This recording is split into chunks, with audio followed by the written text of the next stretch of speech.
Welcome to this week's installment of Constant Procession. This fall, I'll be taking you on a journey into my ongoing self-publishing activities. Later in this episode, I'll follow up with things I learned while narrating last summer's podcasts of my first book, The Constant Procession.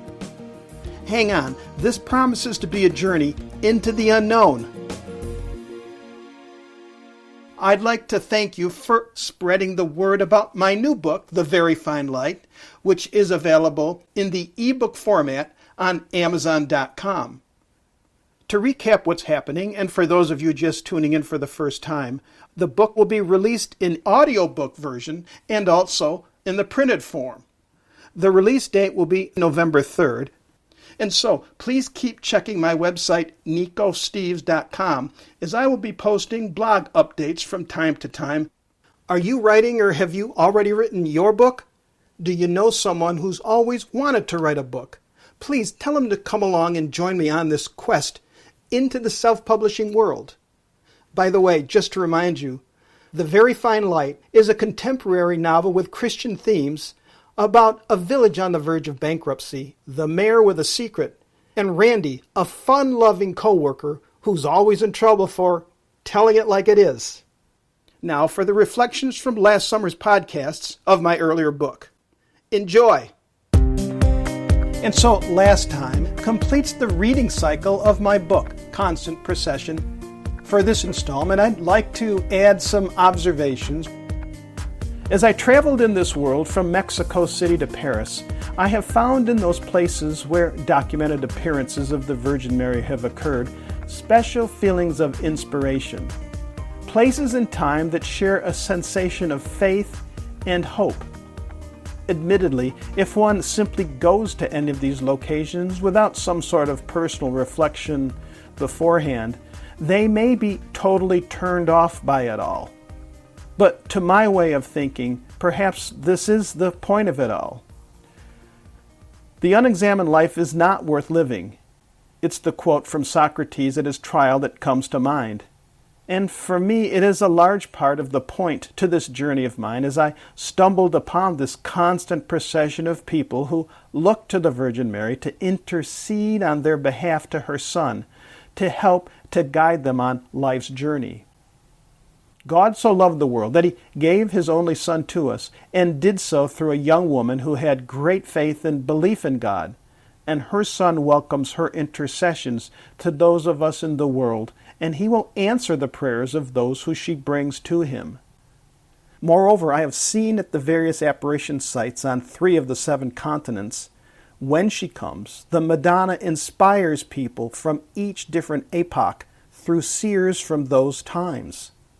My experiences have given me a sense of how important her intercessions are for humanity over time.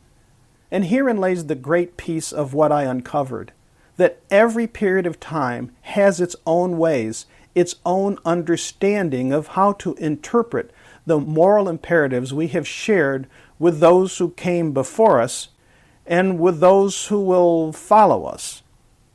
And as humanity becomes more learned and inventions allow us easier ways to provide basic necessities for good living, so too the accurate communication of Christian values and beliefs need to be shared and spread. Apparitions have, over the timeline of history since the Virgin Mary passed on from the world, provided humanity a recognition that something greater than the world of man is there. And the constant procession continues. And so here are a few takeaways from what I learned from my experiences producing this podcast during this total process after reading the book. Here they are in no particular order. Technology both helped and hindered with the project. Typically, once I finished recording and editing all the voice tracks together, I would play back and do a quality check. But on occasion, things got out in the world, and I learned in a panic how to adjust those. Other times, the companies who provided the cloud services that I required to produce the podcast and keep it going had challenges of their own, and they would impact both the podcasts and our website. Oddly enough, there were even a few times when I couldn't fetch the podcast up at the very church social halls where the genesis for the book first began. People would ask me about what was going on with the podcast, and I said, well, look at this episode here, and couldn't play them back. Yet, all in all, there was no more invigorating a feeling than having the podcasts produced and listening to them on the internet wherever in the world I found myself. Though I didn't travel extensively over the year. And this surprised me. During the podcast production process, there were times over the year when, the concerns about the earth-shattering news of the day seemed to me, as I was working on the podcast, to be addressed by words the Madonna spoke to the seers from an apparition of times past. Frequently, it was very comforting and very encouraging to hear those words in reflection from those times to the events of modern day. The Madonna has helped me to understand and recognize the importance faith and prayer has in my life. Just as those faithful people who I first saw in the church when I was videotaping the statues of the Virgin Mary way back when, that's what I was sensing as they were humbling themselves in prayer in either thanking her or requesting the Madonna to intercede for them to her son Jesus. And I think that first got my curiosity going on learning more about apparitions of the Virgin Mary. And as I stated back in the beginning of the early podcasts, I'm not a scientist and I'm not a theologian. I'm a layperson who grew up at the end of the last century and into adulthood in this current century. People have asked me why write about the Virgin Mary. Well, in this effort, my quest has been to learn more about the sources of strength, resolve, and comfort that people find when looking to the Madonna.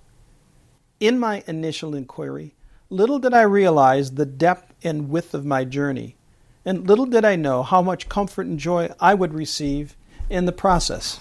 And so until next time, the Constant Procession continues. This is Nico Steves. I hope you enjoyed this installment. My new book, The Very Fine Light, is available on Amazon.com.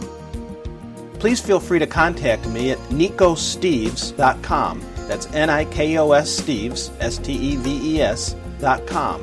If you like this episode, and for more, share them with friends, and consider William J. Walsh's book, Heaven's Bright Queen, Apparitions and Shrines of Heaven's Bright Queen. This is Nico Steves. Thank you. See you next time.